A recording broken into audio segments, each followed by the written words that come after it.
Story 1. Wuthering Heights.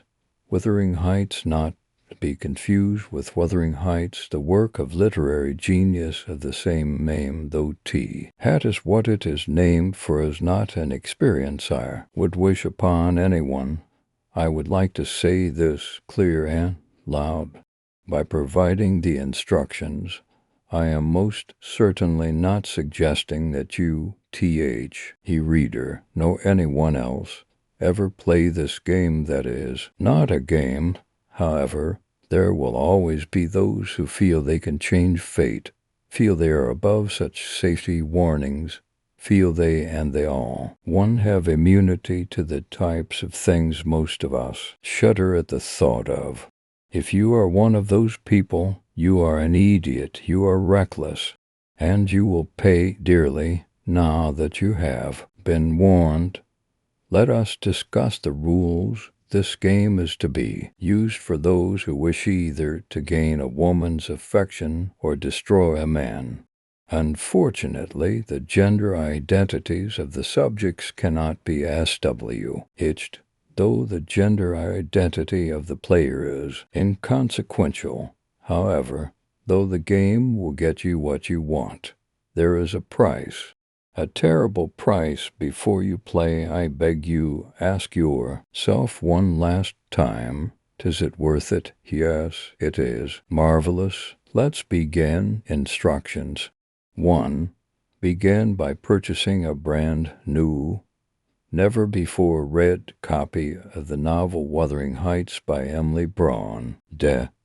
Read it fully within a week of purchasing it. It is a lovely book. I'm sure you'll enjoy it. 3. As soon as you have finished reading it, and I mean the second you finish, grab matches and a glass of wine or bunch of grapes. From this point on, do not put the novel down until specified by the instructions. Do not stop touching it for any reason, or you will regret it. Go to the nearest patch of dirt in which you will not be disturbed. The patch of dirt should be at least 10 feet across. 4. Using the edge of the book, draw a circle in the dirt as clear and perfect as you can make it. It is now safe to let go of your book. Place it in the center of the circle as quickly and cleanly as possible. Do not touch the dirt inside the circle with your bare skin. Place the glass of wine or bunch of grapes on top of the book. 5. Using your matches, light the book and subsequently the food or beverage on top of it on fire. Make sure that it catches. You may use only one match. Should you fail to catch the book with that one match, well, I did warn you. 6. Assuming you manage to light the book with the first match, you will now need to choose the path of prop. Relate to your situation. If you are wishing for a woman's affection, 1. Watch the book burn. Watch it intently. Watch the way the flames flicker. Observe their color. Observe their heights. Know the fire. Take as long as you need. The fire will not go out until you finish the ritual. 2. After some time, begin to imagine the fire differently. Rather than a naturally occurring run-of-the-mill flame, begin to imagine it as a fire of love, a fire of passion. Do not think of the woman whose love you would like yet. If you must think of a specific person in order to imagine this, think of Kathy. Imagine until even you are convinced that that is what it is. If you do not reach this conclusion, I highly suggest you find some way to reach this conclusion. 3. After you have reached this conclusion, begin to chant. Quietly at first. Do not think of the woman whose love you would like yet. Instead, think of Kathy. Envision her in your mind exactly the way you envisioned her when reading the book. Chant her name quietly at first, getting gradually louder. Kathy, Kathy, Kathy, Kathy. Chant it until it loses all meaning to you. 4.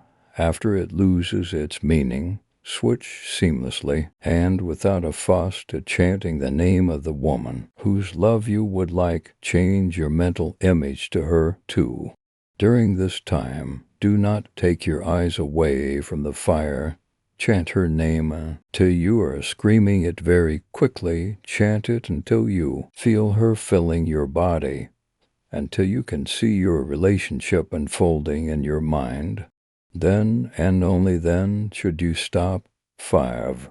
If you have won this correctly, as soon as you stop chanting her name, the fire should go out, leaving nothing but ashes. If the fire does not go out, you are on your own.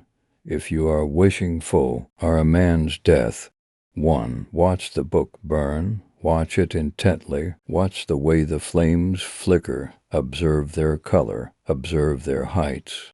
Know the fire. Take as long as you need. The fire will not go out until you finish the ritual. 2. After some time, begin to imagine the fire differently. Rather than a simple fire, imagine it as a living hatred, a burning passion of disgust and revulsion. Do nitrogen monoxide. Think of the man you wish to destroy yet. If you must think of someone, think of Hindley. Imagine this until even you are convinced it is true.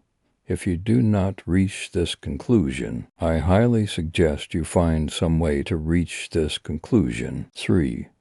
After reaching this conclusion, begin to chant, quietly at first. Do not think of the man you wish to destroy yet. Instead, think of Hindley. Imagine him in your mind exactly how you envisioned him when reading the book. Chant his name, getting louder and faster. Hindley, Hindley, Hindley, Hindley. Chant it until it loses all meaning. 4. After it loses all meaning, switch to chanting the name of the man you wish to destroy. Change your mental image to one of him. During this time, do not take your eyes away from the fire. Chant his name until you can feel your hatred for him to your very bones, until you are screaming loudly and quickly, until you find it hard to breathe. Then and only then should you stop. 5. If you have done this correctly, the fire should go out, leaving nothing but ashes, as soon as you stop chanting his name. If the fire does not go out, you're on your own. After completing your specified process, 1. Using your foot, kick the ashes around and blur the circles line. 3. Walk straight home, even if you were not at home when you finished reading, even if you are miles from home. Do not drive, do not ride a bike, do not catch a bus. Most of all, do not accept any rides. The people offering them may not be who they seem. Should your cell phone ring on the way home, do not answer it. 4. As soon as you get into your house, go straight to your room and go to sleep. You will not wake up until the next morning. 5. After waking up the next day, continue your life some you had normally. However, be aware that sometime within the next 3 days you will find the book. 6. The book will look exactly like the copy of Wuthering Heights you lost, and it will appear to anyone else to be simply a copy of Wuthering Heights. To you, however, it will reveal wisdom. It may be anywhere, from sitting on your desk at work to under your child's bed, me on the loo couch. Trust me, you do not want to miss it when it appears to you. 7. When you find the book, read it. It will contain instructions. I do not know what they will say. They will be specifically tailored to why. Some may seem strange. Do them anyway. After you have completed them, you will have paid the first part of the price. Your wish will come true the same day you finish the instructions. From the time your wish is granted, the countdown begins. You now have 3 days to return the book. 8. Where to return the book. Simple, the library, returning the book. 1F. From the moment you finish the instructions, she will begin watching you. You now have 72 hours to return her book, and not a second more. It is suggested that you note the precise time. She is author, publisher, librarian, and, for those who fail to return the book, executioner. For your purposes, she is God, too.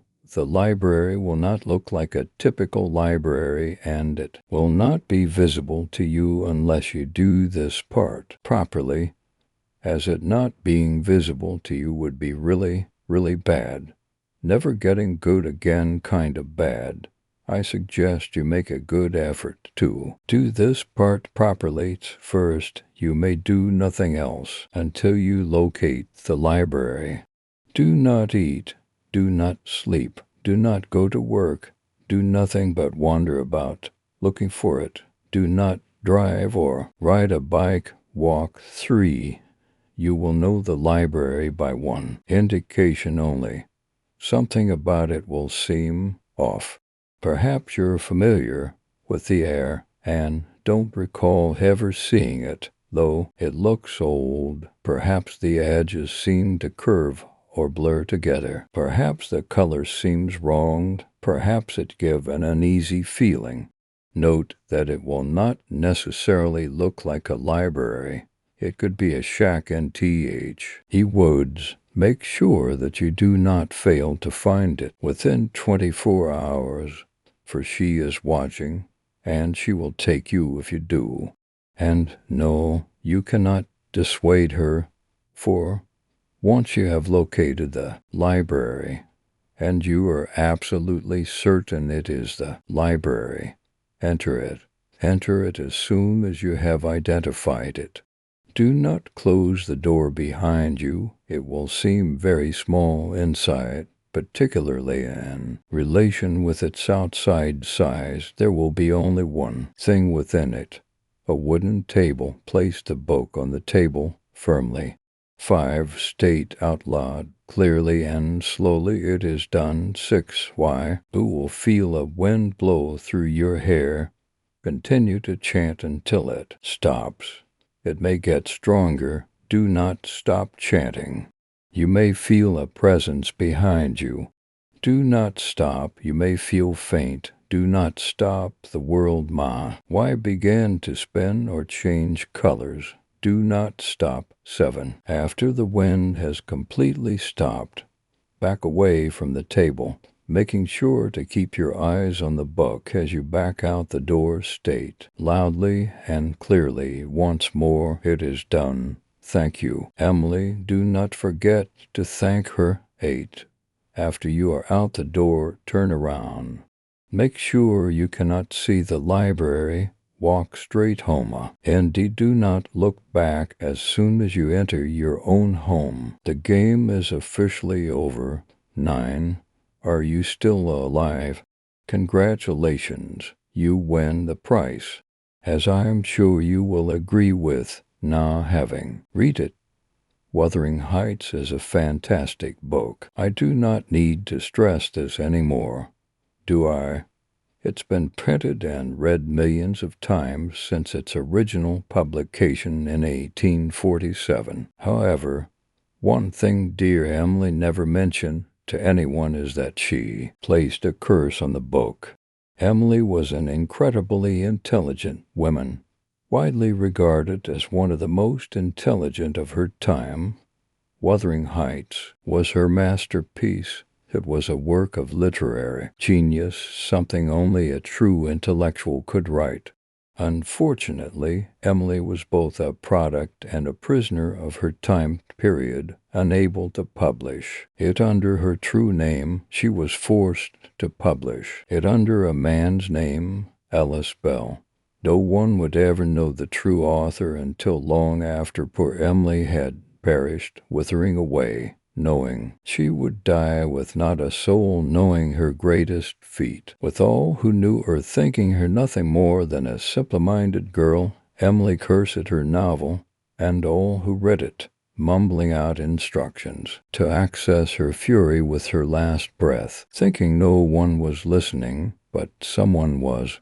Sarah Williams, a young teenager who lived nearby, had heard that sweet Miss Emily was dying and went to pay her respects. Instead, she was able to witness and capture the creation of one of the most deadly games of all time.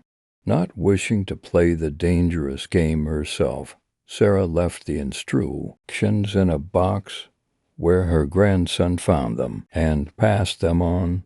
They have now found their way to you. What you do with them, that's your choice.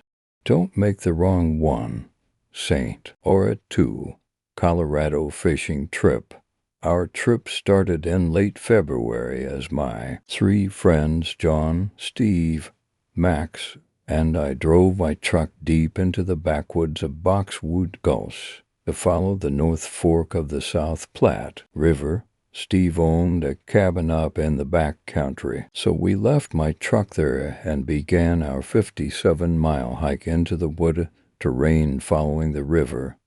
We had all of our camping and fishing gear packed and enough food to hopefully last us the 3-day journey both ways. The pre-spawn base wouldn't be an easy catch once we reached the hole, but if we were going to endure this brutal cold, we wouldn't go home without a fight. As we first set out in the early morning, a few light snowflakes began to fall. The terrain was heavily wooded and uneven, making for slow going. The cool mountain air rustled through the trees and sunlight streamed through the canopy, making the snowflakes glint and shimmer as birds chirped overhead. It was going to be a near-perfect trip. We stopped for a quick rest a few hours in. The weather had been slowly worsening since we had left, but it was only then that we realized how bad it had really gotten. The snow was whipping around us in a blinding flurry as the wind howled. The crooked, mangled trees creaked and swayed violently, almost threatening to snap in two. The ground had already accumulated a good 6 inches of snow. It was about midday, but the sky was black, and I don't mean dark due to the ever-intensifying storm. I mean that in between the gaps in the clouds there was no blue, just solid black. None of us really made a note of it at the time, as it was hard to notice through the thick cascade of snow and the limited visibility. After continuing our hike for some time, however, it became all too apparent that something was wrong. In addition to the sky, we also realized that there was nothing in the distance. There should have been some mountains or something like there had been at the start. But no matter which way we turned, the world only seemed to extend 50 or so feet around us. Then it disappeared into the blizzard. It was night time now, or at least it was dark out. My watch, however, read 2:00 in the afternoon. As we walked forward, new things slowly came into view. But everything behind us disappeared, and although we could progress further, we couldn't seem to double back. Once we left something behind us, we couldn't reach it again. Steve had forgotten his lighter a little while back when we stopped to eat, but when we tried to turn around and go back, we were greeted by a wall of snow and fog impossible to see through. Our flashlights' beams didn't penetrate the fog. They stopped as they hit it as if it was a physical wall. Tendrils of vapor danced across the indistinct surface, and the gray void behind it seemed to extend into eternity. Curious, Steve slowly reached out and moved his hand into the fog, First his fingertips disappeared, and then his whole hand vanished into the haze. We all stood in disbelief, looking at the wall, which was impossibly tall and extended as far as we could see. There was no real gradient to it. Things didn't fade into the distance. There was a clear line where the wall began, and nothing was visible beyond that point. We were making a note of all this when Steve muttered something. "What was that?" I asked. He stammered. "I can't feel my hand." He said this slowly, as if realizing it as he said it. Puzzled, he retracted his hand slowly and then screamed. His glove was shredded, almost disintegrated, and his hand looked like it had been forced through a wood chipper. Deep gashes revealed white bone. Turneth and what fingers were left were stripped clean. We all panicked. Oh God, this is bad," Max cried. Steve simply stood clutching what was left of his H and hyperventilating. We had to get him to a hospital or he would certainly bleed to death, but we were almost a day's walk from Steve's cabin, which was already remote enough. We were all frantically checking our phones for a signal when the worst happened. Steve fainted, his eyes closed, his legs buckled, and he fell forward into the fog. None of us noticed at first, but when we fell, white did, all we could see were his legs protruding from the mist. We immediately, without thinking, rushed to pull him out. We grabbed his legs and strained to drag him back into view. Before we even saw him, however, we immediately regretted doing so. We somehow knew what we would find. The thing we dragged out was not Steve, not anymore. All of his skin was cleaved off, his rib cage ripped open with his entrails spilling out, and his face instantly burned into my vision, becoming an after-image that haunts me to this day. Not merely because it was horrendously mutilated, not merely because his eyes had been torn out, leaving only empty sockets, but because it smiled at me, a big wide smile that started small, but the gashes in his face allowed it to literally stretch from ear to ear. Max screamed and shoved Steve's mangled body back into the fog. We ran as fast as we could, the only way we could, deeper into the woods. Just as before, the snow and fog parted before us, but swallowed up everything we left behind as we ran. The scenery around us began to slowly change. The trees surrounding us were now withered and dead. The grass was tanned and bleached white. In fact, everything around us was lifeless and dull. Colors had all but disappeared, leaving only shades of gray and an intensified feeling of loneliness and death. "Guys," I shouted while I ran, not daring to stop for even a minute. "We can't turn around and go straight back. But maybe we can circle around back to Steve's cabin. Then we can get the truck and get the hell out of here." John and Max nodded their heads, and we turned 90 degrees right and continued running. Eventually, we ran through what appeared to be a herd of deer, all of which were laying on the ground, gray and lifeless, hacked to pieces, blood-soaked the snow-covered ground. As we ran through the herd, dodging corpses, it was hard not to notice that their dead, lifeless eyes seemed to follow us. When we felt confident enough that we wouldn't be doubling back on ourselves, we turned towards Steve's cabin, towards safety.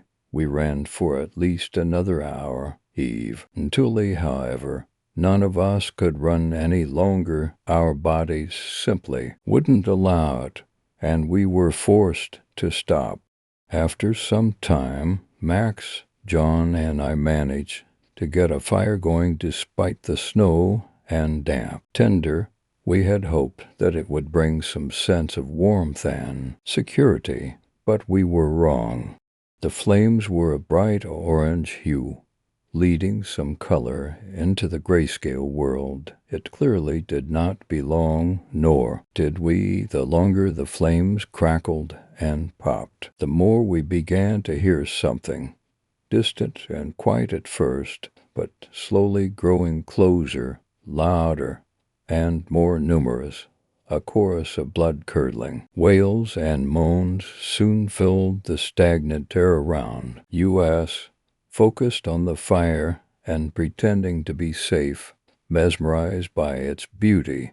We didn't immediately notice a mangled deer carcass slowly dredging itself out of the fog and into view, nor did we notice the second, nor the third.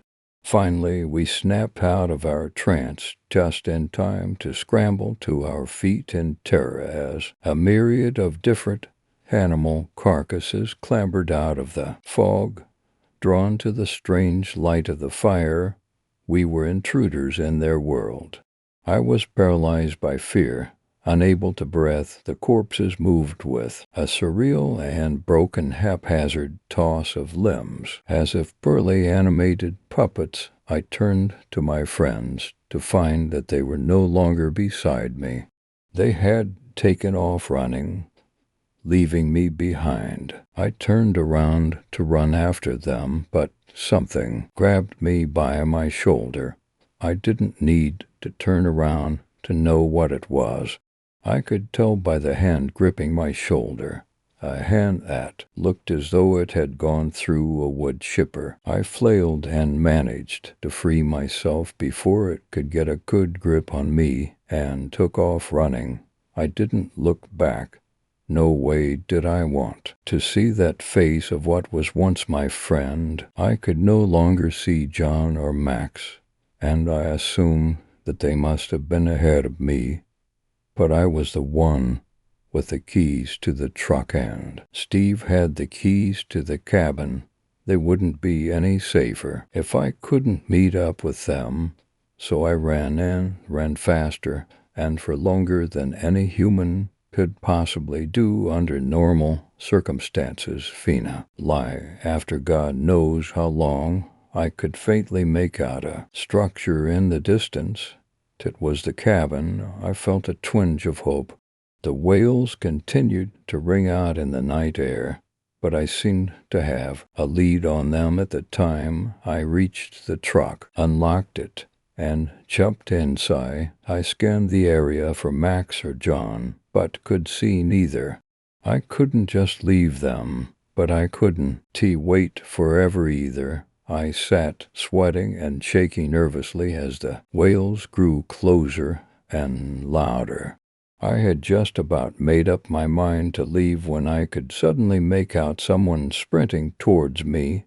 It looked like Max. I started up the truck and motioned for him to run faster, but for some reason, I found myself subconsciously pressing the switch to my left, locking all the doors. My instinct to load me that something was wrong. I looked down at my hands. They were shaking like crazy. I looked back up, and Max's horribly mutilated face was pressed up against the driver's window. Staring at me, smiling. He was trying to open the door. I slammed my foot on the gas and drove off, shaking like a madman and holding back the vomit. As I drove home, the sky slowly brightened up into a blue hue, and I could eventually see the sun breaking through the clouds. It was 9 o'clock in the morning. I began to see other cars on the road, and the people inside waved at me as I waved at them. Nice, normal people. I went straight home and asked my girlfriend to marry me. I'm sorry, that's just not true. I'm sitting in my house now, door locked and barricaded, windows boarded up, and I'm writing this story, and I felt happy for the first time in a long time writing that ending.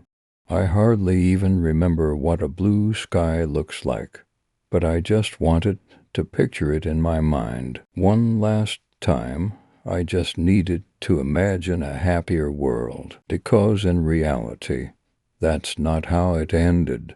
The truth is, as I drove, the sky did not brighten up, the sun did not reappear, and the fog still surrounded me as it now surrounds my house. I hear wailing all around and knocks at my door constantly, and when I look through the peephole, all I ever see is something smiling at me. The stench of death is everywhere. The phone doesn't work. The TV and radio broadcast nothing but static. I hear the locks on my door being undone at night, and I must constantly keep watch and re-yell at them. I'm simply waiting for the night they get into my house, when I forget to check the door, or when they break through a window, or when I wake up in the middle of the night to see them next to me, their smiles inches away from my face. Story 3, The Girl. This is the story of a girl. She is no ordinary female. However, she is, at first glance, the most beautiful and attractive girl you will have ever met in your life. She has every trait a man could want.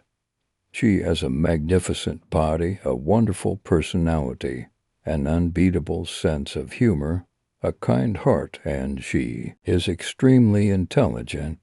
There is but one way to make this girl yours, and you must follow these instructions exactly.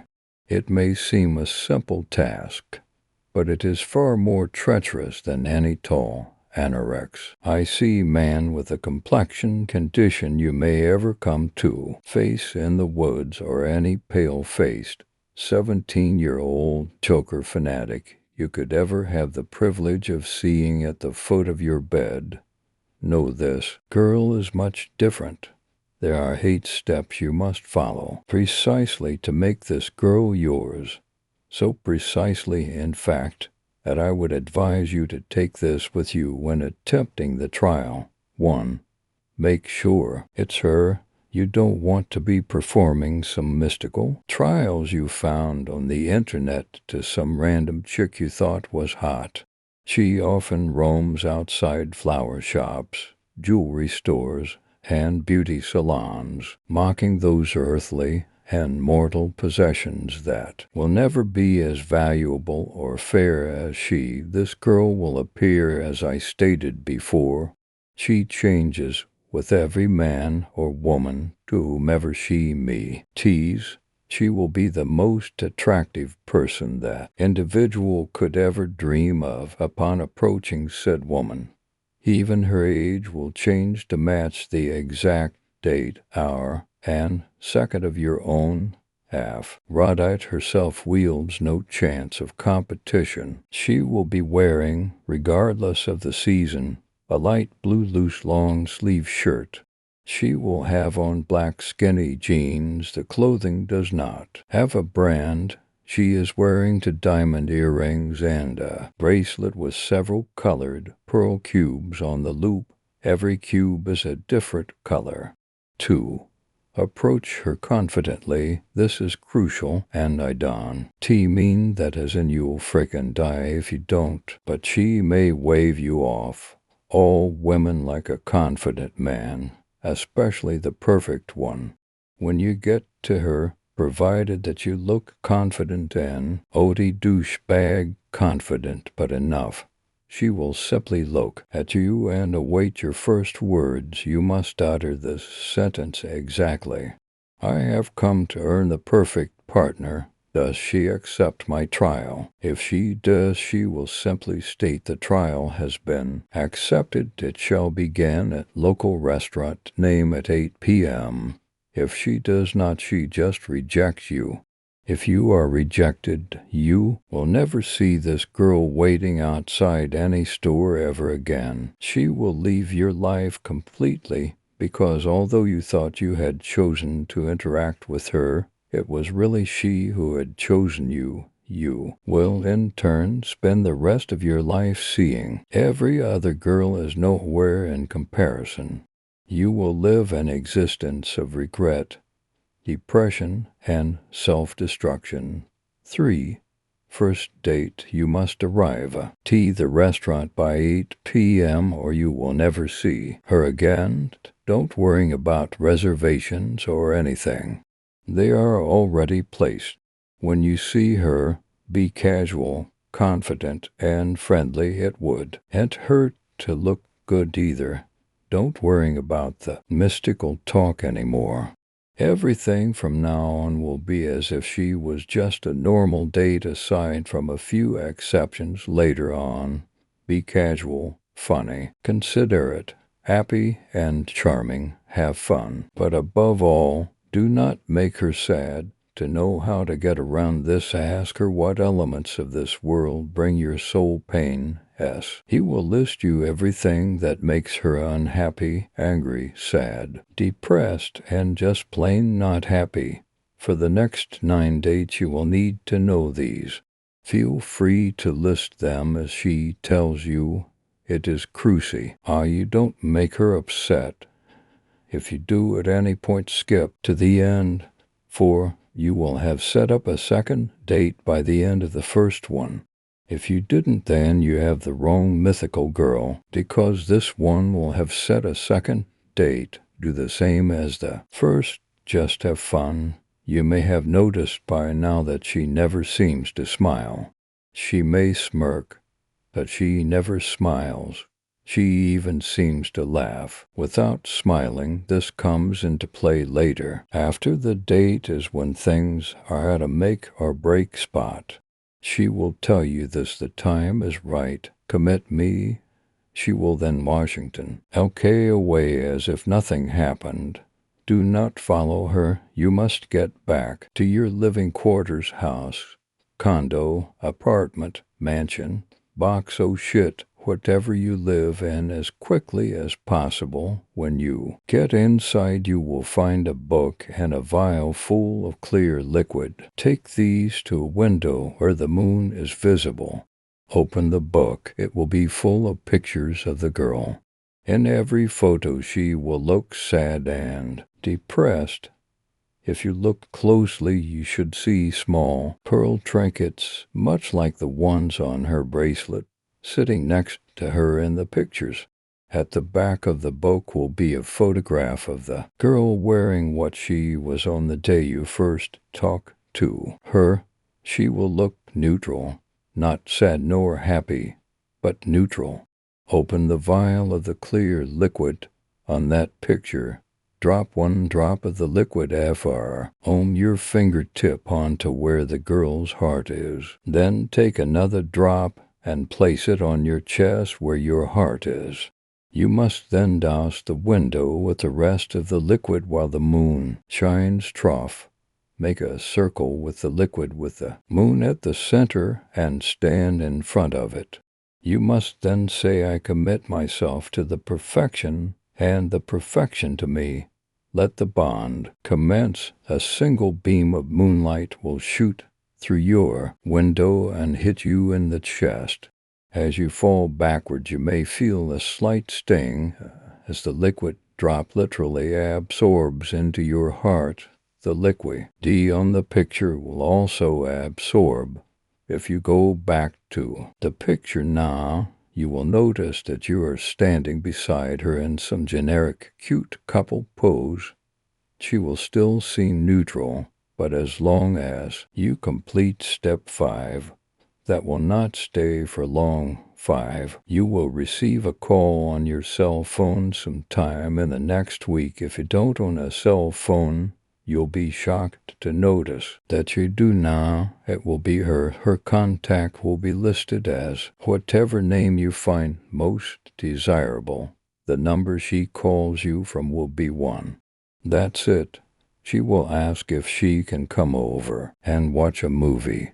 Obviously, you say yes when she arrives. You will be greeted upon opening your door with a smile that could stop time. level mountains, extinguish the sun, set Antarctica on fee, end civilizations, and create world peace all in the same day. It will be the most beautiful smile you will have ever seen. Your soul will be filled with so much happiness that you will feel into or intoxicated. You yourself will not be able to stop smiling in return. You will, to put in simple terms, absolutely love her. Eventually this will be interrupted by for simple words. Can I come in? You then go about watching the movie. Maybe make some snacks. At the end of the movie, she will get up and go for the door. Before she leaves, ask her was the bond accept. She will turn around, wrap her arms around your neck, and give you the biggest, deepest, and longest kiss you have ever experienced and will ever experience. When she lets go, she will leave. Feel to pass out now from ecstasy. 6. Continue dating. That is the only objective right now. Remember, do not make her as a D. This includes even insinuating sex. Until you have completed step 8, you must always watch what you say or do. If you have even once skipped to the end, she will begin to look different every time you see her. Her clothes will never wear as well the next day. Her hair will also fall different every time you see her. She will also never run out of things to tell you or discuss. Just go along with this step until the 30th day you've been together. 7. It is day 30. Upon arriving to your set date, you will notice something. The girl you once loved is now wretched and ugly, almost like a corpse. Her eyes are sunk back in her protruding forehead. Her skin sags from every inch of her body. She is gray. Her skin flakes off. Her hair is white wherever there isn't a bald spot. Her frame is bony and hideous. You must complete this date as though nothing has changed. Love her as if she looked the same. If you upset her or have upset her, skip to the end.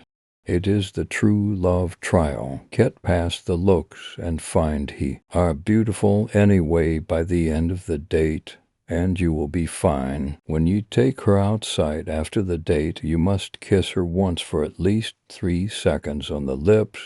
Her skin will then fall away, revealing the girl you saw on the first day, beautiful as ever and beaming at you as she stares into your eyes.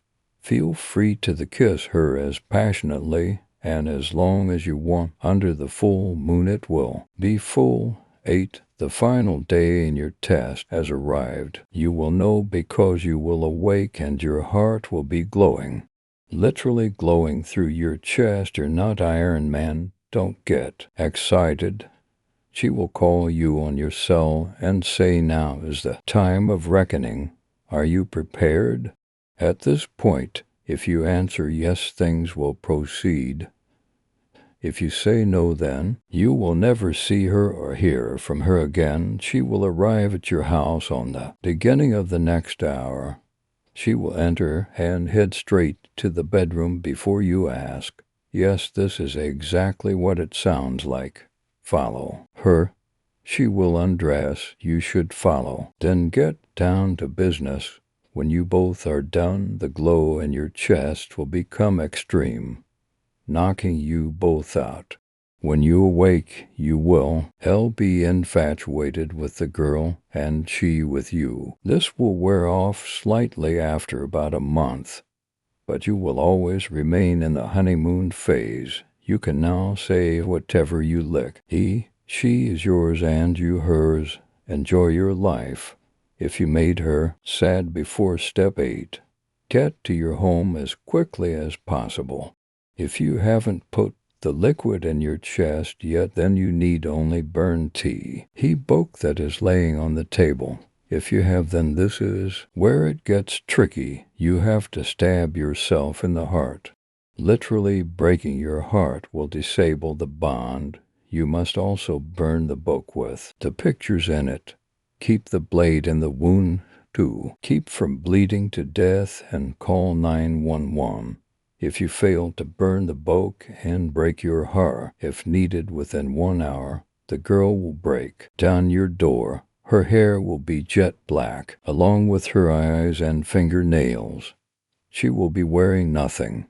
She will begin to weep at your door frame. As the tears hit the ground, they double you. Ill engorge, transforming into streams of water. Filling your house, the stream will burst into a river, sweeping you off your feet and bursting your lungs and stomach as the water floods your ass. Hapagus, as the waters consume you, your body will dissolve into them. When you are completely gone, the waters will recede back to the being at your door and slowly center at one spot next to her foot. When all the water is finally gone, a small pearl trinket of unique color will be lying on the ground next to the girl. The next time a man sees this girl, she will have a new set to her collection. And the next time he goes in the book to seal the bond, there will be another picture of the sad girl standing next to the trinket. Story 4. The fig tree. Farm work was foreign to me, but I needed the money. I was having trouble finding a job since the move to Georgia, and a friend of a friend had mentioned an old estate in the country run by some old woman that their aunt knew. A few strings were pulled, and I was to help the old woman with any work that was needed. After working mostly clerical office jobs in the North, I must concede that I did have a slight aversion to outdoor labor, and Georgia in the summer didn't quell this aversion. It was brutally hot, and the air and plants were teeming with insects. The night before my first day I received a call from the friend of a friend's aunt, with whom I had never spoken. She was pleasant enough on the phone, but did mention that the old farm woman had been acting peculiar in the last few weeks. She attributed the behavior to old age and only mentioned it so that I wouldn't be disconcerted upon meeting the old woman.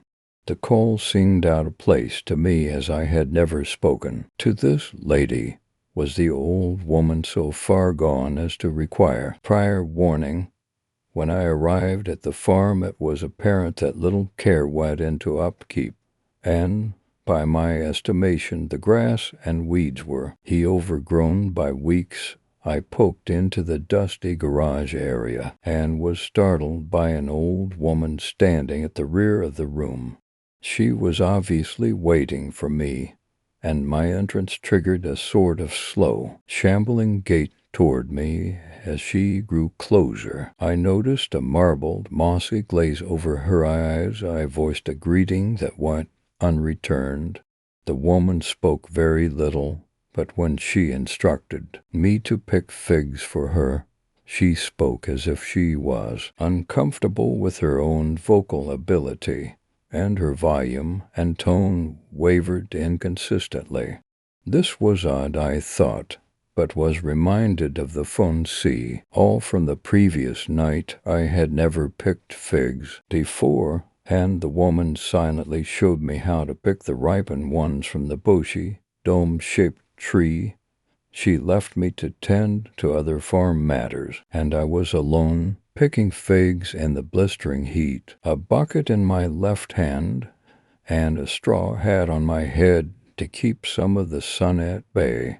My right hand reached in between large leaves and pinched figs by the stem. The very ripe ones would come detached with ease, while the lesser took more twisting and turning to snap off.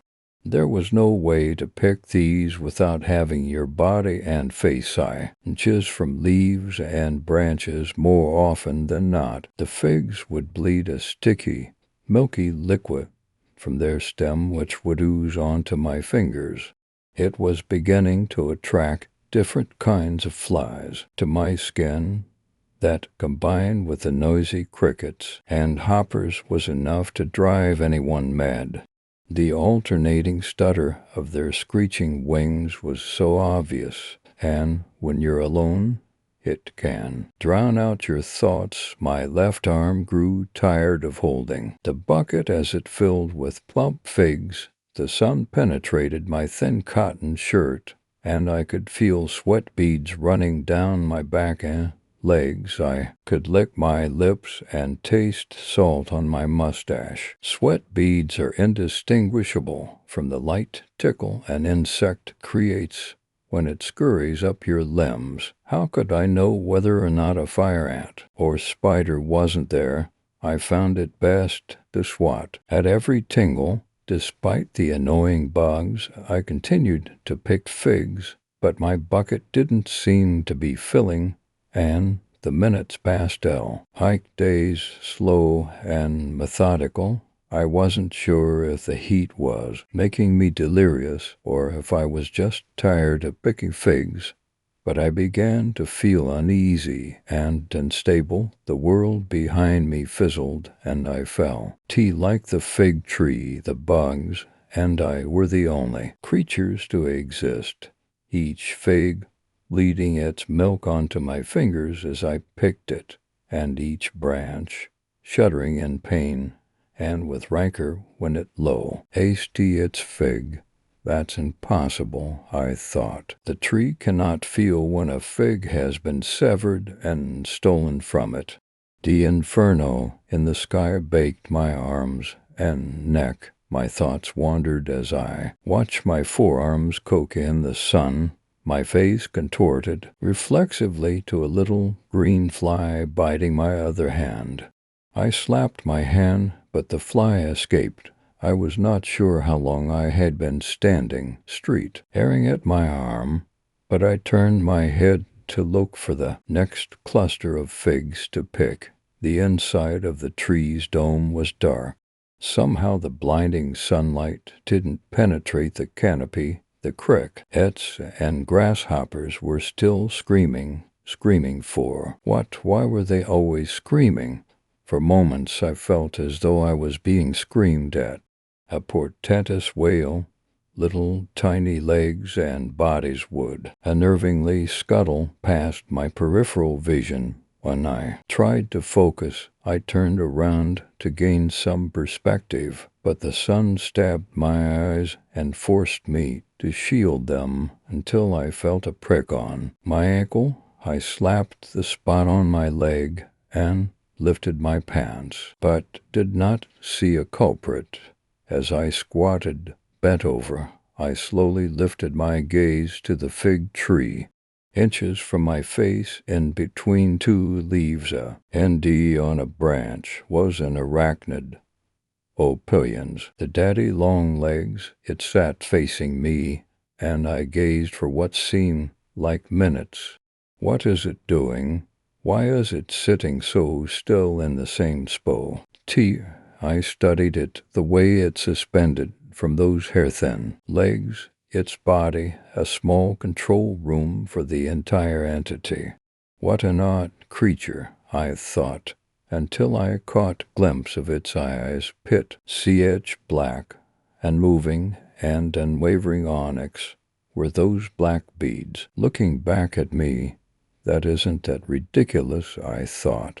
It would be an evolutionary blunder for a creature so small to not recognize possible large predatory mammals, but the way it stared back at me made me feel uneasy. It's just a spider, I reasoned. It doesn't have a consciousness, though I felt insignificant comparatively. I am 6 feet tall and you are mere inches, I thought, attempting to express my dominance telepathically.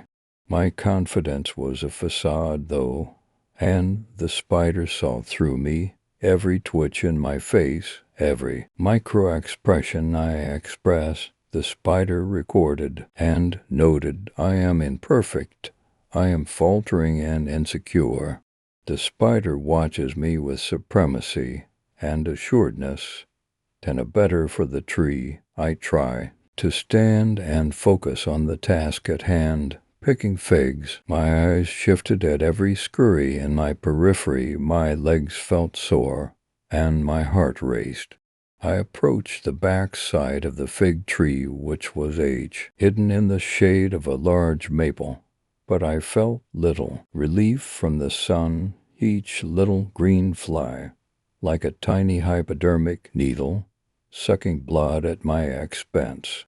I hadn't noticed until this moment, but the leaves of the fig tree all appeared to be facing me, like one of those paintings with the eyes that follow your every move.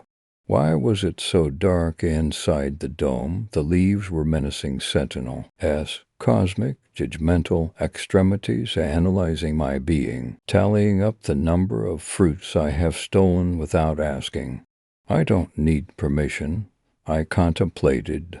Man is ruler of this world. You will make more figs in a week's time and be plentiful throughout your life, fig tree. As the thought crossed my mind, a large June bug dinged against my forehead and startled me. The crickets were now a deafening howl, a siren calling to lost sailors. I heard a rustling shuffle in the grass and turned to see the old woman, roughly 10 meters away, dragging her feet and making her way toward the house. Her hands and face were muddy, and she seemed to smile at me as she passed by. But something about her smile had an ulterior expression. Her mouth smiled, but her eyes bore through me, examining. What was I thinking? It seemed like an ordinary, polite smile from an, albeit senile, old woman. But why was it so unnerving? The moment was short-lived when I was forced to switch my sight to my left shoulder. A small green fly biting me. It was biting my shoulder and staring into my eyes. When I turned, I pinched the fly and flicked my fingers to dispatch it. Its life taken in milliseconds. The screeching crickets and grasshoppers increased in decibels to become an unbearable shrill, as though metal forks were dragged along porcelain china. I slowly turned my head toward the inside of the tree. Darkness loomed inside the dome, a black abyss. My ears rang with the cacophonous insect symphony. I dared not blink. The tree knew. It knew me. It wasn't just the tree. It was all plant life. The tree spoke for all vegetation. They fought and clawed upward toward the sun.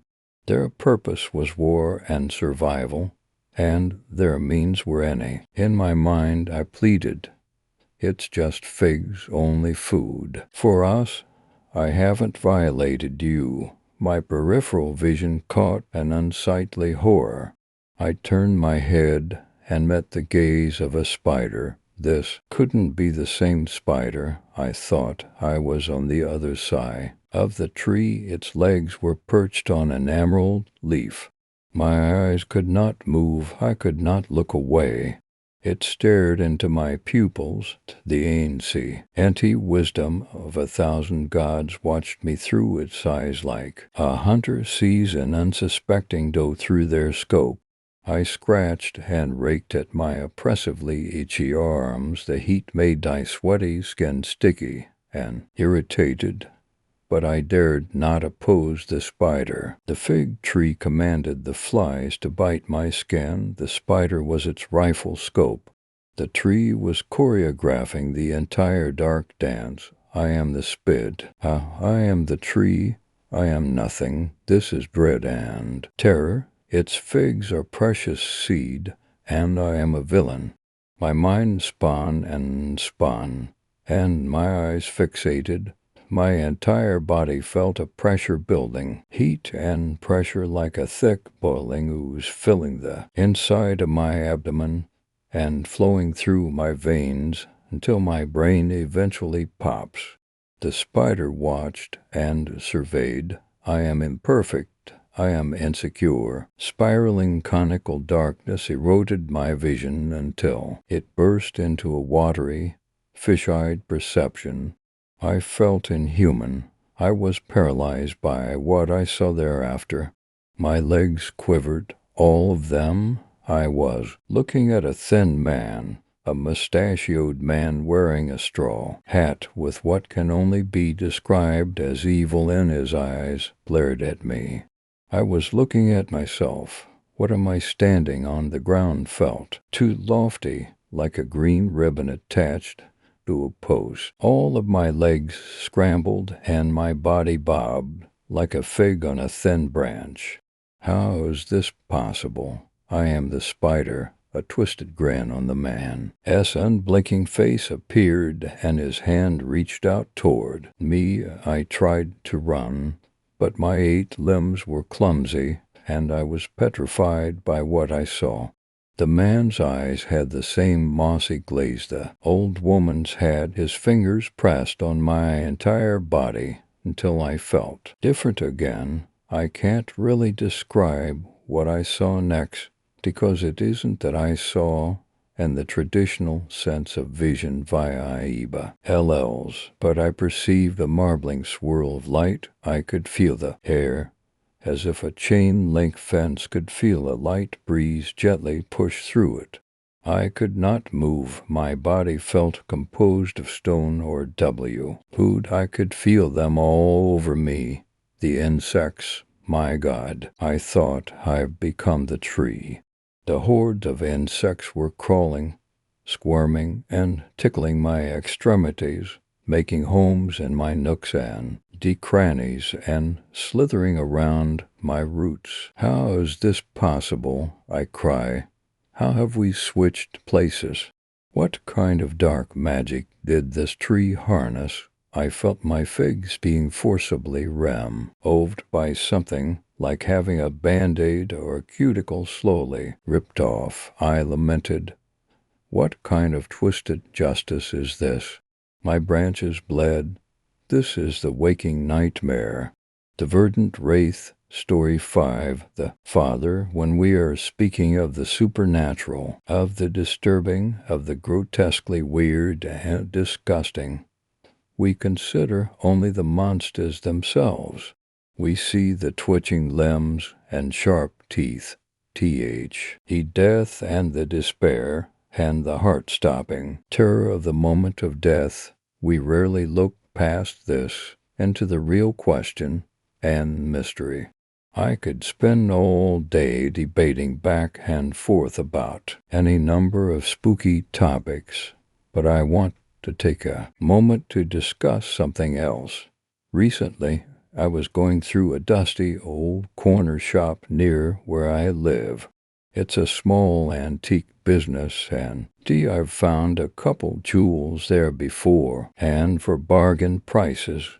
The old man who runs the place doesn't know the difference between an old piece of junk and an arcane artifact. Advantage.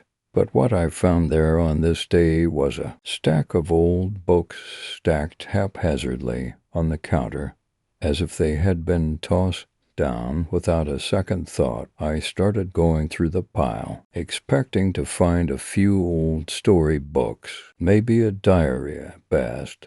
I was just leafing through a book of old nursery rhymes when I noticed an old, thin volume tucked between the other books. My curiosity got the better of me, and I carefully removed the odd little thing from the stack.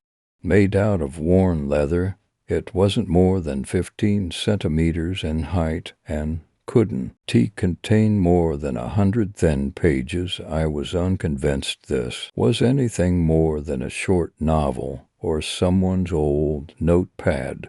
Judging by the lack of a title, probably the latter, I opened the cover carefully, turning to the title page, written in delicate, beautifully flowing handwriting with the words "The Father." My interest piqued.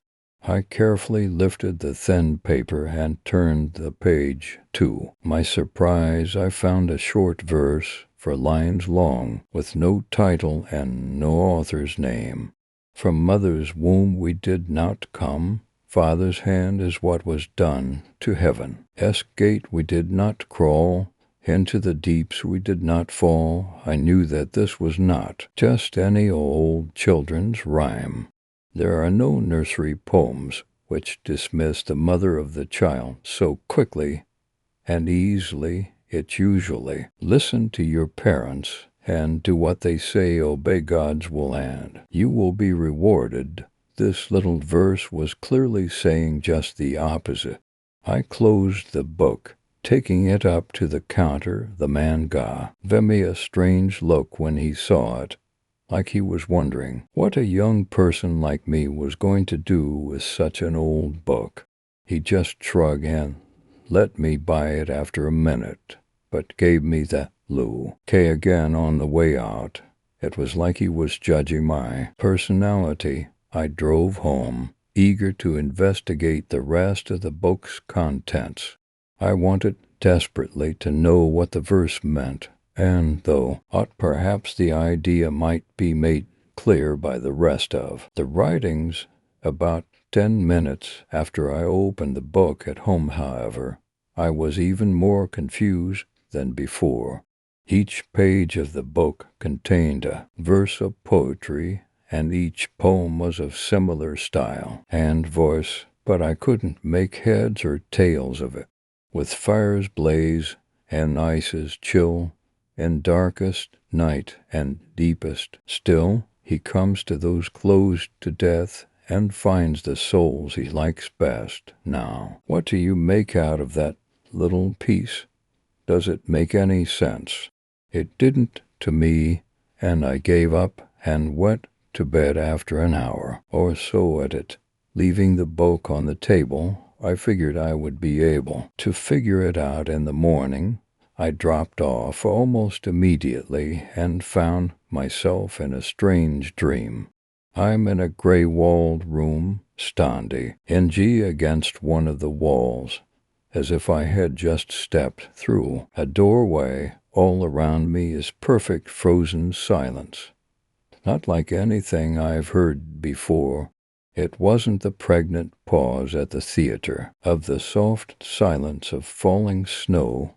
It was as if the entire universe had simply stopped rotating and left behind the most complete and utter silence ever to exist. The atmosphere sent crackles of electricity up my spine, making me grow ever more tense and nervous. I began to feel watched and a little sick standing there. Then the silence was shattered as the sound of approaching footsteps echoed eerily. Throughout the space, I found that I was able to move and turn my head to see a man approaching. He was dressed in regular clothing, blue jeans and a gray sweater pulled over a slim, angular frame. I couldn't tell you exactly what he looked like because his face seemed a bit blurry.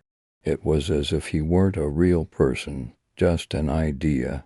I didn't notice it at the time, but just remember that there was something unsettling about him. He walked towards me, smiling with his blurry mouth, like a generous host. Except he didn't really walk. He almost glided with a slight hitch after every couple steps, like his muscles refused to obey him. I noticed that it wasn't just his legs either. Every few seconds his entire body would spasm, twisting in an unnatural way. I watched the figure draw near with increasing dread, but then he simply vanished, faded away. I barely had time to breathe a sigh of relief before I was slammed into the ground. Staggering from the impact, I looked around and found I was standing by a table, and on the table was the old book, open to the title page. The words "The Father" seemed to shimmer slightly. I watched in horror as a dark liquid began to run from the letters, staining the page, drenching the paper. The smell hit me, and I gagged on the odor of blood. The liquid bubbled up from the pages, running out of the book and onto the table, forming a puddle. It spread outwards rapidly, spilling drops onto the floor of the room. Then the screaming started, 100 wailing voices, all crying out, all begging to be freed, pleading for mercy, and over was all is the sound of laughing. Laughing, wholehearted and happy, overlaying the sound of all those keening voices. The sound turned my stomach, making me cough and retch from the combination of scent, sight, and sound. Everything went still again. I looked up to see the image of flames dancing on walls and a boy trapped in the fire, his black hair falling over his face, and a knife is in his hand, blood stained the ground around him. A single hand reaches from the flames, grasping at life, but it's Aurea. Too late, the still image flickers, and the figure I saw earlier is crouching before the boy. He's offering a hand as if in salvation. Another image appears, a little girl, lying with her head bashed in. Her skin is black and blue from bruises. The figure appears beside her, lifting one tiny pale hand and his own large one. There's a man who's badly wounded, shot and cut. He's lying in a makeshift hospital bed. There are bandages wrapped around his head, covering his eyes. The man appears beside him, whispering in his ear. The image changed again and again, each time another prayer. Son was shown in despair, on the brink of death. Each time the man appeared beside them, as if offering help. There are too many to count, too many to comprehend. I felt as if my head was being filled up with knowledge that I had no place for, that I didn't understand. Finally, the image became one of me, poring over the book at my table. The book is highlighted, brought into sharp focus. The pages ruffle, blank and white, without a word written on them. 1,000 hands reach up, tapping the book, adding a verse to the collection. Each page is filled, one after another. Then the hands change, becoming paws and claws, long hooked fingers, blades. They all grasp for the book, but it hovers just out of reach. Then the tome settled back onto the table, drenched in blood, and the pages fly backwards until only the title page is visible. The words "the Father," written in the beautiful thin handwriting. It seemed almost alive. I woke up in bed, gasping for air. I leapt to my feet, throwing off the covers, and practically flew to the other room, scrambling to the table. The book was still there. I'm conflicted. I want to throw the thing out the window or set it on fire, to destroy it and never see it again. And yet I want to keep it with me and make sure that no harm comes to the precious object. I feel as if the object is tied to my life, that it is the single most important object I've ever possessed. Since then I've tried to leave it behind several times. I never had the heart to destroy it. I always threw it in the trash or set it along the road. Once I left it at a cafe table, in the hopes a waitress would, perhaps, take a liking to it and rid me of the thing. But it always comes back, even if I left it behind hours before someone brings it back to me, or I arrive home to find it inexplicably on my kitchen table. Once I left it across town before going to the Saint for a couple days, and when I came back my house was broken into, and the book was set carefully on the mantel. I've long since given up. It doesn't seem to harm me in any way. It just seems to follow me about. Like a puppy, I've grown attached to the object, reading and rereading the verses again and again. Gradually, I've worked out the meaning behind them by comparing the dreams and arching the entity known as the Father online. He's hard to find any mention of it all, and it was months of digging before I found anything that seemed remotely related. There were viral reports by a shady internet group about supposed captured creatures. I'm sure you get the idea. The suitably called monsters were interviewed, and the audio recorded. Either the files leaked or their purpose all along was to be published, but I was able to listen to them. In each recording, the monster will mention the Father, as though refers simultaneously to a despy, cable entity, and a treasured family member. The recording were removed only days after I found them. Based on these and a few other strange articles I've found, I have come up with the following description. The Father appears only to humans in extreme situations, where they are about to be killed or consigned to a fate worse than death. He appears only to certain individuals, based on some personal method or choice. At this point, he will ask the individual a question. What the question is exactly, I don't know. It seems to be different for everyone. The individual answers the question immediately, and based on the answer, the Father will either leave them to their fate or change them. If he changes them, the person will then become something more than human. They become what normal people defy any as monsters. This is the truth I said at the beginning, that people look only at the surface of monsters. I mean this in more than one way. People don't look deeper than the appearance of the creature, the terrifying, heart-stopping entity, so they don't see that most every monster was once human like them. And second, they don't bother to ask where the monsters come from, how they can exist in the first place. Maybe if one person were to ask this question, the truth would be apparent. Monsters are not born, they are created. The Father is the one who makes the monsters. The Father appears when all else fails. To those who have no other hope, he'll ask you one question only. Yes to stay, no to go. Story 6. The 6th floor, thou shalt love thy dam on, for he hath damned self to the soul of thee. Waste not this gift of sacrifice, and purge in the flames of mercy. The corridors of the hotel still had the smell of laundry detergent and disinfectant. This smell, however, was obscured greatly by the overwhelming stench of ash. 3 months ago, there was a kitchen fire that quickly spread to the rest of the prestigious hotel, and rather than try to rebuild or renovate, the owners thought it better to simply collect the insurance money and sell the property.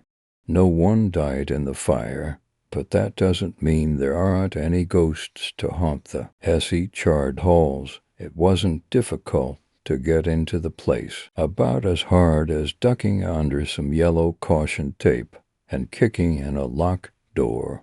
There were plenty of windows on the 2nd floor that I have reached with ease, but something told me that they had been used recently and that they should be avoided. The entrance I used wasn't even safe. 3 steps into the building and I nearly got my leg caught in a bear trap. Obviously, someone wanted intruders to be wounded or killed for their curiosity, and for that reason I resolved to proceed with utmost caution. I pulled out a flashlight from my trench coat and began my search, the shadows dancing around the cone of white light before me. The first girl was found dead about a week ago, floating in a lake, her skin gray and sagging away from muscle to gloving. Morticians call it. The forensic guys on the news said that she had been dead for about 3 days.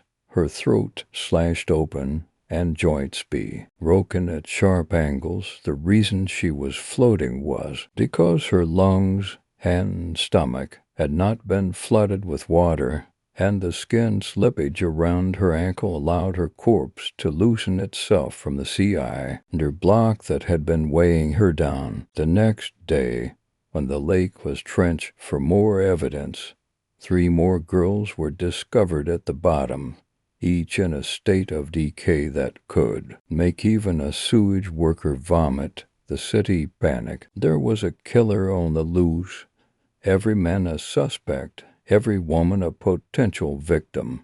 A curfew was implemented, and the police were scrambling to find any information on who this boogeyman was. How I managed to track this sick bastard to the hotel, well, that was just pure luck. My main hobby is photography. Specifically, I like to take pictures of urban decay when the weather permits, usually at night. Rarely I use the flash, as I prefer to set the shutter to its slowest speed to allow the maximum amount of light to imprint the film. There are other technical procedures I use for the lens adjustments and the tripod, but that's irrelevant to anyone but me. I had just finished up a series of photographs of some abandoned farmhouses on the outskirts of town and had decided to move on to the fire-damaged hotel. Well, that and the police asked me to stay away from the farmhouses after the bloated girl was found. I suspected that a condemned house just outside of town would be the perfect place for the killer to hide, and they wanted to stake out a few locations which turned up some potential evidence. So I vet on to the hotel. The first night I got some decent shots of the outside perspective style, outside broad shot, outside looking in, and last a shot of the inside looking out. The pictures came out great. I loved the way the smoke stains leaked from the 6th floor windows, and I was getting ready to move in for a closer view when I saw him climbing into the 6th floor window from the fire escape. Was a large man in a brown coat carrying a duffel bag. From where I was I could tell that he was about 6 feet tall, muscular, but with a slight paunch. A white guy with a shaved head. I decided against staying to finish my work, not with some strange man roaming around the place, and I had planned to return later in the week. That was a promise that I managed to keep. At the time, though, it never occurred to me that I saw the face of a monster, not until tonight. Tonight was the night that I had intended to return. About 15 minutes ago I was prepping my Gia to finish the photo run when the weather report on TV was interrupted by breaking news flash of a girl being forced into her own car at gunpoint outside of the department store where she worked. A co-worker managed to get a brief description of the kidnapper and promptly called 911. She told the police a tall white male with a bald head wearing a brown coat jumped out from behind a tree and threw known name into the passenger seat. As I heard the report, I got a deep, horrible sinking feeling in the base of my gut, the slow creeping feeling that I was somehow to blame for being too stupid to spot a murderer when one sits right in front of me. I had to do something. I dropped the camera gear and instead grabbed a flashlight, my cell phone, and a meat cleaver in my kitchen, just in case I meet this sick piece of shit face to face. I got to the hotel about 3 minutes ago. Drove like a cheetah on crack to get here too. I parked my car a block away and sprinted the rest of the distance. Kicked in the door about a minute ago why didn't I call the police immediately? Well, first of all, I needed to make sure the girl Washington is still alive or at least here. The second reason is a little hard to explain. Maybe I have a hero complex, or maybe I just want to make sure this guy suffers adequately before the cops get to him, or maybe I have some sort of demon in me that saw a chance to get out. So here I am, running as carefully as I can down a burnt hallway looking for a girl who could already be a mutilated corpse, all the while her killer could pop out from around any given corner. I start up a flight of stairs, keeping to the edges to avoid falling through. Part of stairs collapse beneath my feet, but I grab onto the railing just in time. I shimmy the rest of the way up. I'll find another way out later. Let's think. Left or right? Right down a new corridor so damaged by fire that all I see is black. So black that I almost think my flashlight went out. I taste charcoal and cough louder than I should. I hear a noise and my heart drops. I freeze in place. I don't move. I don't breathe. I just listen. Then I hear it again. Not a man's voice, no. It's the muffled sob of a woman crying, alone and afraid. And I can tell that she cries only because she hasn't given up hope. I follow the sound to a room, one of the rooms that was once used by those in need of rest and comfort. I see no light from the slit beneath the door, and I turn the knob cautiously. The slow creak of the hinges prompts more stifled screams of pain. As my light floods the room, it's her eyes I see first, washed out and red from tears, so wide from pure terror that she looks like less of a human and more of a wild animal backed into a corner. The rest of her body is stretched naked and chained to a bed, her arms and legs covered in cuts leaking blood into the mattress. Her mouth is choked with a ball gag, and from a brief glimpse, it appears that portions of her scalp are missing.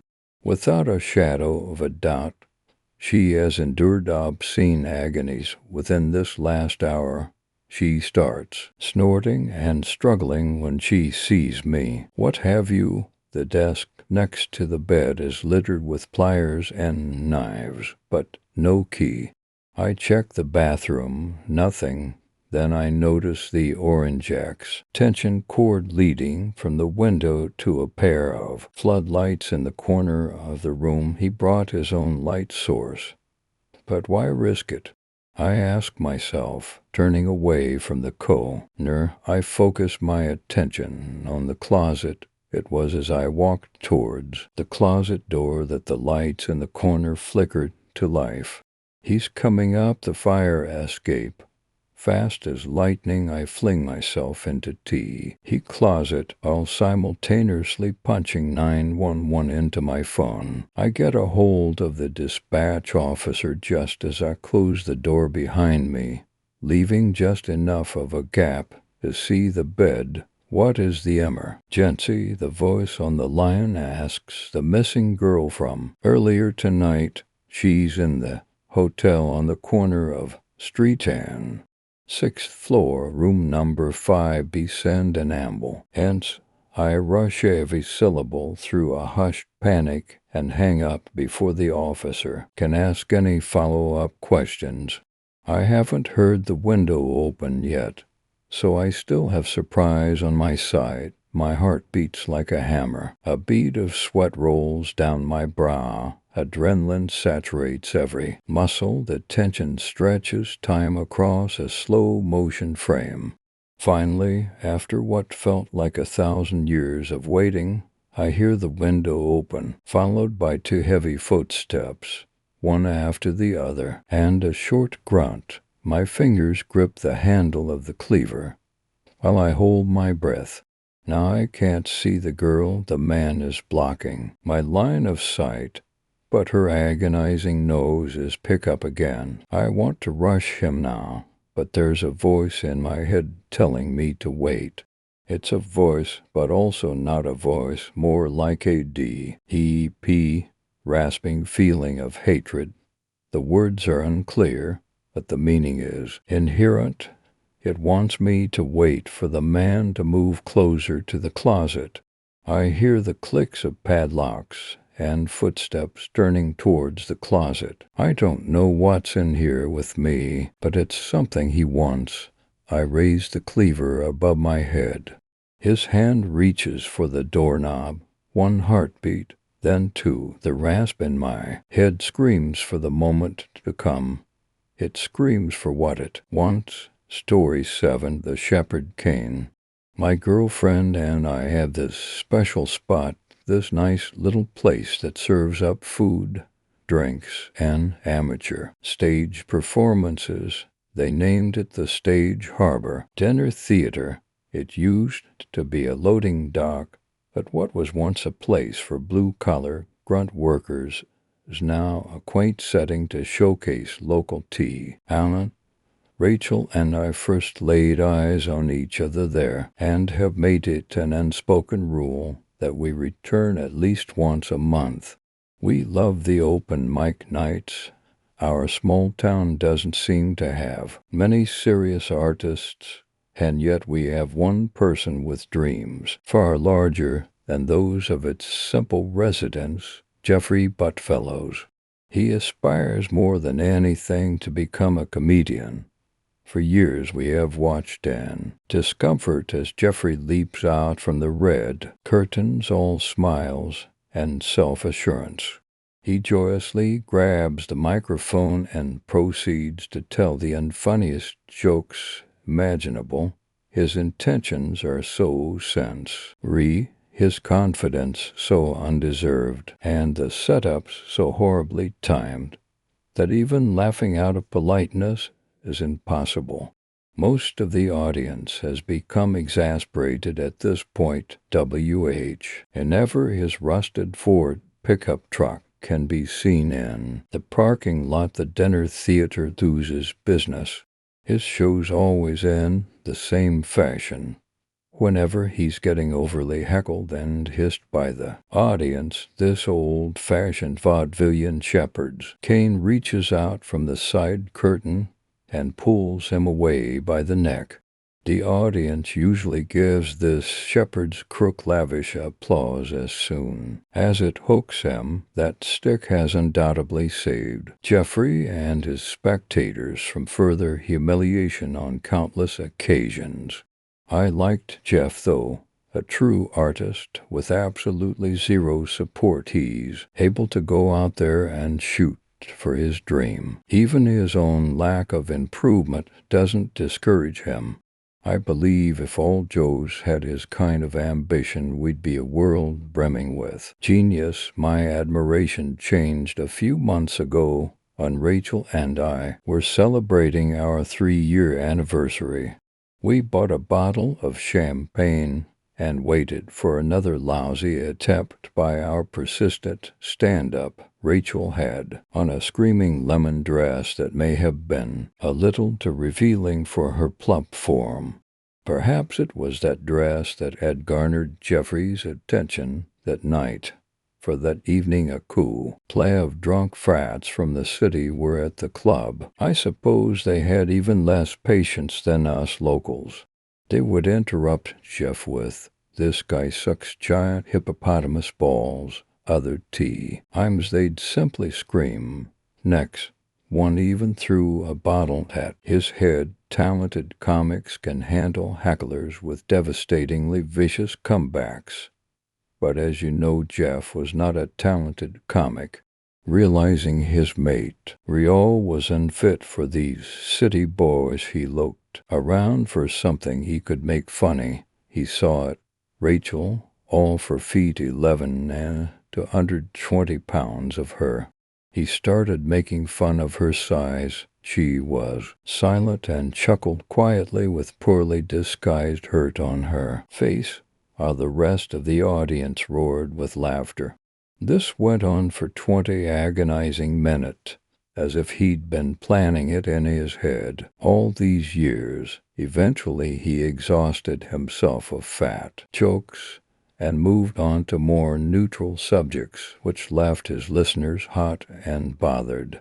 Once more the shepherd Cain materialized behind the curtain and relieved him, though she pleaded with me not to confront anyone. I talked to the stage manager backstage. He had his back turned, holding the shepherd's cane. As he turned to face me, the first thing I detected from his face was that he was blind. His eyes lacked that glint of focus. "Hey, listen, pal," I began, undeterred by his handicap. "Jeff went too far tonight when he made fun of my girl. It was completely uncalled for and I didn't like it." The stage manager raised his hand and lowered his head in respect. "Sir, I understand completely, but that was first time had I ever heard such laughter coming from that kid, and I mean ever. I'll talk to him for you. Though you gotta admit the guy was due. Let's just hope the confidence boost can help him find other material." But he didn't find other material. Every night when Rachel and I came to visit, he'd direct the spotlight on her and could dish out jokes and wisecracks without repeating himself for over half an hour. He called her whale cunt, since he never asked her name and never needed to, since she was more of an entity of fatness to him. His growing fan base would slap their thighs and tickle their ribs amidst the satisfied howls. Even, I have to admit, his normally dull act became diabolically clever, though I certainly did not find it funny in the least, which is why I will not repeat his jokes here. Afterwards, Rachel would be quietly depressed, yet would insist we return week after week, as if she saw it as a hurdle to not allow this man to take away a location she associated with hope and happiness. I beg the stage manager to use the shepherd cane once his abuse was starting to begin, but he wouldn't do anything. It seemed years of yanking Jeffrey from his beloved spotlight had simply softened the blind man's heart too much to punish him. Finally, Rachel said she'd do something. She decided to call Buttfellows to see if she could persuade him to not make fun of her weight, as it was a sensitive subject to her and she was self-conscious about it. She had left a voicemail. The next night, Buttfellows played the voicemail for the audience while pausing and mimicking her voice. Then he gave a violent recant that had everyone in stitches. He grabbed her drink and hocked up a loogie in it, much to everyone's delight. In that moment, the idea for revenge, the tea had been growing in my brain, finally blossomed. I had a plan to punish not only Jeffrey for obsessively spitting out fat jokes, but also the blind stage manager for his misguided sympathy. It was all so foolproof. The shepherd's cane was the key. I grabbed an old farmer's scythe at an antique store and sharpened it until paper could be sliced from its own weight when rested upon it. Blade. I then smoothed its handle with sandpaper until it felt just like the shepherd's cane. Same wooden handle, same weight, same everything save for the steel crescent moon on its head. I put a bag over the blades so no one at the restaurant would be suspicious. When I peered inside the stage manager's office, I saw the shepherd's cane hanging on the wall by a nail. The stage manager himself sat on a chair looking directly at me, but he had some headphones on and was tapping his foot to the music. I coughed, no reaction. I lumbered in nosily to see if he'd react. I put my face close to his. I could hear the soundtrack to West Side Story perfect, I made the switch. Jeffrey Buttfellows was on in 15 minutes. 10 minutes later, I met up with Rachel. She gave a weak smile when she saw me. I thought witnessing tonight's show might churn her stomach at first, but perhaps later, maybe 50 years from now, when we're an old couple, I can say, remember Buttfellows, that awful lout who got his head chopped off for being a failure as a comedian. I did that. Rachel would smile and say, deep down I always knew. Then she'd squeeze my hand. That would be wonderful. I noted the scar on her wrist and decided to buy a bottle of wine to lighten her mood and my nerves. For tonight was going to be one to remember. I noted that we'd probably have to take the bottle home, since they were bound to close down the restaurant for about a week or so after tonight. Jeffrey headed down the stage and lifted the microphone up to his face. "What's up, F. Oaks? Miss me? I'm sure you did, didn't you, my buxom lady?" The spotlight radiated our table. Rachel looked down and braced herself for the coming onslaught of verbal lash. That night, his bits sabo at her were merciless. He had sketches, impressions, fake stories about how her parents tried to drown her for her hideousness, how it was her Medusa-like ugliness that had actually struck the stage mono. Blind, I could scarcely hear the manager himself chuckle at that one from behind the curtain. I poured another glass and pulled it towards my grimaced lips. It went on for hours like the tea until finally he had to change to one of his less popular themes. Throughout all this suspense, I was on my third bottle and started feeling quite a bit drunk off the wine as well as my thoughts of forthcoming revenge. The heckling started small, since the audience truly wanted to give him a chance with other topics. After all, it was his genius who had had them laughing for hours at the subject, yet before they knew it, he dished out some unforgivably god-awful material that had them moaning their unavoidable disapproval. He started stuttering and repeating the punchline while tapping the microphone. "Is this thing on?" It was so pathetic. Even Rachel began booing, which was perfect. She deserved to have a hand in his death. Then, on the side curtain, there it was, lurking its way outside the curtain, hovering its shiny blade reflected by the stage lights. It was like watching the moon making its elliptical trajectories across the sky, slowly moving towards the unsuspecting buffoon, not slow enough for someone to notice and warn him. Oh no. It was such a bizarre happenstance, no one could figure it out in time. The only reaction came from the patient and expecting murderer. I smirked and raised my wine glass to the comedic failure. I recall his eyes actually reaching mine as the crescent plate curved its way around his neck with an overly ambitious tug. It made its way through. The blade swiftly disappeared behind the curtain. The stage manager must be confused by now. Jeffrey stood there with the microphone by his lips. We could no longer hear his voice. All we could hear was his gurgling, blood coming from his neck reddening his collar and his shirt. Then his head slipped off with a thud. He rolled off the stage and onto a family's table. They screamed. His body still stood on the stage, his microphone held up to the stump of his neck, which erupted with scarlet liquid. After a couple spurts, his body went limp and fell backwards, his legs kicking a little. The crowd was hushed. "Don't worry, everyone. I'm a medical student," I drunkenly announced amidst the stunned silence. I stumbled onto the stage and got down to my knees. As I checked the corpse's wrist, I spoke into the microphone still in the dead Jeffrey's hand.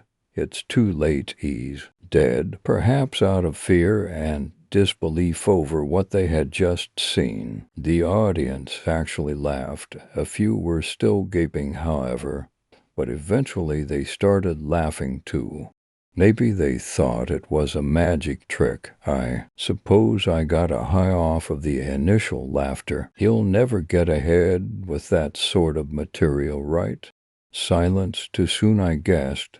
That really sucked, shouted someone from the back. Most of them started booing.